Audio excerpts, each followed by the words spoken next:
জনগণের ভালোবাসা ছাড়া আমরা কখনোই রাজনৈতিকভাবে সফল হতে পারবো না। ভোট কেন্দ্রে মানুষ কেউ যেতে পারেনি, তাই না? বলে দিয়েছে ভাই তোর আসার দরকার নাই, ভোট দিয়ে দিচ্ছি। আমরা সেই ভোটের ব্যবস্থাটাকে ফিরিয়ে চেয়েছি যে আমার ভোট আমি দেবো, যাকে খুশি তাকে দেব। যে আজকে জাতির এই চরম ক্রান্তি লগ্নে একটা ভয়াবহ ফ্যাসিস্ট শক্তি দীর্ঘ 15 বছর এই জাতির সমস্ত মানুষের উপর অত্যাচার নির্যাতন নিপীড়ন করেছে।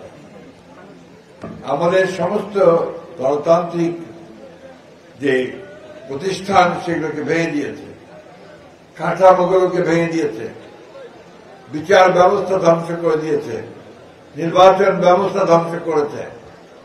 আমাদের প্রশাসন, বিশেষ করে পুলিশ প্রশাসনকে তারা দলীয়করণ করেছে, ব্যবসা বাণিজ্য সব কুক্ষিগত করেছে এবং অর্থনৈতিক ব্যবস্থাকে কুক্ষিগত করতে গিয়ে সমস্ত ব্যবস্থাকে ভেঙে দিয়েছে।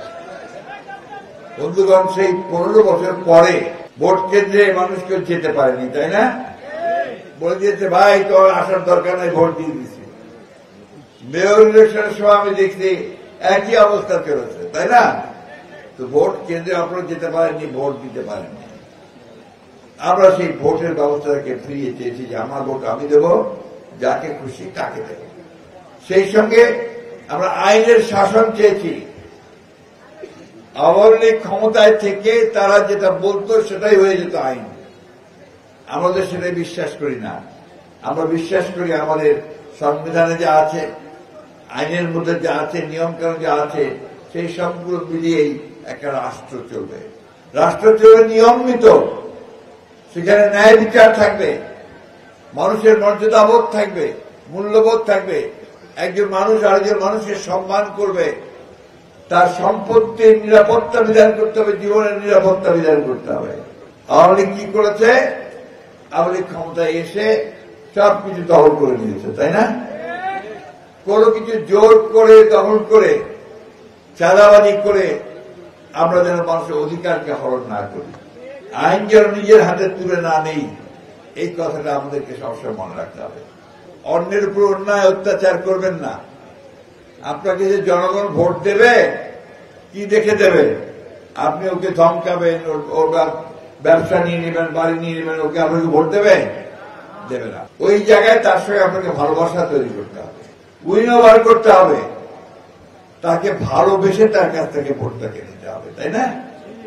সুতরাং এই বিষয়গুলো কিন্তু আপনার পার হয়ে আজকে এই জায়গায় আমরা এসেছি যে ওই জায়গাটা তৈরি করার জন্য।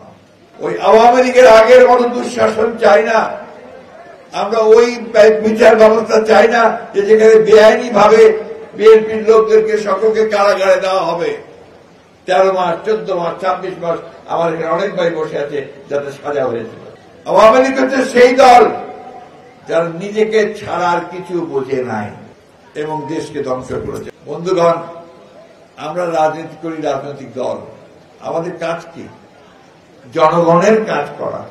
আমাদের কাজ কি? জনগণ যেন শান্তিতে থাকে, জনগণ যেন শিক্ষা ব্যবস্থা পায়, তার ছেলেমেয়েরা যেন লেখাপড়া করতে পারে, স্বাস্থ্য ব্যবস্থা অসুখ করে যেন চিকিৎসা পায়, পাশ করে বেরোলে যেন চাকরি পায়, একটা উন্নত জীবন যাপন করতে পারে, সেটাই তো আমাদের লক্ষ্য, তাই না?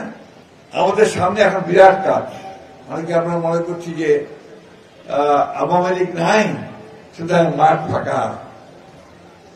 মাঠ ফাঁকা না, মাঠের মধ্যে সব মানুষ দাঁড়ায় আছে। ওই মানুষরা বিবেচনা করে দেখবে যে আমাদের কোন দলটা, কোন মানুষটা ভালো। 91 সালে নির্বাচন করছিলাম, মনে আছে? 91 সালে বিএনপি খুব ছোট দল ছিল। বিএনপির ইলেকশনে জিতবে কি জিতবে না, কয়টা আসন পাবে, এটা নিয়েও কথাবার্তা ছিল। কলকাতায় এয়ারপোর্টে হাসিনাকে সাংবাদিকরা জিজ্ঞেস করলো যে বলেন তো দেখি এই নির্বাচনে বিএনপি কয়টা সিট পাবে? তো অনেকেই বললো, হাসিনা সবাইকে বলল কয়টা আর পাবে, বড় 10টা। কিন্তু ওই নির্বাচনে বিএনপি সংখ্যাগরিষ্ঠতা লাভ করে সরকার গঠন করেছিল। কারণ বিএনপির সেই ভাবমূর্তি, জনগণের কাছে ভালোবাসা বিএনপি পেয়েছিল। ওই ভালোবাসাটা আপনাদেরকে আবার অর্জন করতে হবে। আছে আপনাদের, সেটা যেন টিকে থাকে সেই ব্যবস্থাটা করতে হবে। এটা আমি বারবার এই জন্য বলছি যে এইটা ছাড়া আমাদের কোনো পথ নাই। জনগণের ভালোবাসা ছাড়া আমরা কখনোই রাজনৈতিকভাবে সফল হতে পারবো না। এটাকে আমাদেরকে অবশ্যই সফল করতে হবে।